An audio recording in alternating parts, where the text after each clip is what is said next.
এই শীতে প্রায় প্রতিদিনই পিঠার অর্ডার থাকে। তো আজকে যে পিঠার অর্ডারগুলো ছিল সেগুলো খুবই স্পেশাল এবং আমরা সারা বছর মোটামুটি এই পিঠাগুলো কিন্তু খেয়েই থাকি। বাট তার মধ্যে একটা পিঠা আছে যেটা হচ্ছে ভাপা পিঠা। ভাপা পিঠাটা আমরা শুধুমাত্র কিন্তু শীতকালেই খেয়ে থাকি। আর শীতকালে কিন্তু পিঠা খাওয়ার মজাই আলাদা। তো আমার আজকের অর্ডারে ছিল 4 রকম পিঠা। একটা হচ্ছে নারকেল পিঠা, একটা হচ্ছে তেলের পিঠা, আর এই তেলের পিঠাটা কিন্তু আমাদের যশোরে বলে পাকান পিঠা। এইটা অনেকেই হাসে যে পাকুন পিঠা তো অন্য পিঠা, এই পিঠাকে কেন পাকান পিঠা বলে। আসলে ওই যে বলে না, এক দেশের গালি তো এক দেশের বুলি, ব্যাপারটা সেই রকম।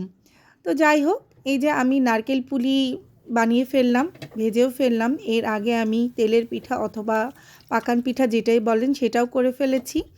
আর এর সাথে গিয়েছিল আপনার পাটিসাপটা পিঠা, দুধের খিরসা দিয়ে পাটিসাপটা পিঠা।